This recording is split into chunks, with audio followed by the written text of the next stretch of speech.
మానసాదేవి అంటే శివుని యొక్క తేజోశక్తి ద్వారా ఉద్భవించినటువంటి ఒక రూపం. ఈ యొక్క కద్రువ ముందుగా ఒక ఆడపిల్ల బొమ్మని తయారు చేసుకుని ఉంటుంది. తనని ఆ యొక్క ఆడపిల్ల చాలా ముద్దుగా ఉంది, దీనికి ప్రాణం ఉంటే బాగుండు అనుకుంటుంది. అదే సమయంలో ఊర్ధ్వం అంటే ఆకాశము నుంచి ఒక కణం కింద పడగా అది మానసం మీద పడి తన యొక్క రూపం మానసాదేవిగా తయారవుతుంది. అంటే ఏ రూపము పడినదో తెలియదు కాబట్టి మానసమైనటువంటిది. ఏ రూపము అది అని అంటే కనుక ఆఖరిలో తెలుస్తుంది ఆవిడ మానసాదేవి అని.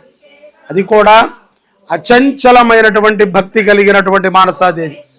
చాలా తేజోశక్తురాలు, ఎటువంటి కోరిక ఉండదు. ఎటువంటి కోరిక లేనటువంటి ఒక మహర్షిని తన యొక్క కుటుంబ యోగ్యత కోసము పెళ్లి చేసుకుంటుంది. వివాహం అంటే ఇవాళ రేపట్లో మనము ఆస్తుల కోసము ఆనందము కోసము చేసుకుంటున్నాం. అలాగా పూర్వము మానసాదేవి అటువంటి వివాహం చేసుకోవాల. మానసాదేవి యొక్క భర్త అయినటువంటి వారు ఒక మహా తపస్వ యోగి. ఆయన చాలా యోగము చేస్తూ ఉండేవాడు. ఒకానొక సమయంలో ఈ విధముగా ఉన్నటువంటి అరణ్యమునికి ఆయన వెళ్ళినప్పుడు కొన్ని ప్రాణములు ఆ యొక్క చెట్టుకి తిరగదిప్పి వెళ్లాడుతూ కనబడ్డాయి.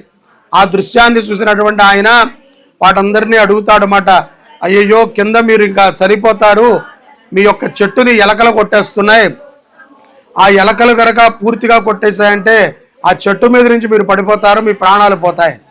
వెంటనే అంటాడు, ఏం చేస్తాం అయ్యా, అభాగ్యులం, మాకు ఏ కర్మ జరగలేదు కాబట్టి ఇలా చెట్లకి వేళ్లాడుతున్నామని. వెంటనే ఆయన అడుగుతాడు, మీకు కర్మ చేయని వారు ఎవరు అని. అప్పుడు ఈ యొక్క ఋషి ప్రోక్త అని చెప్తారు.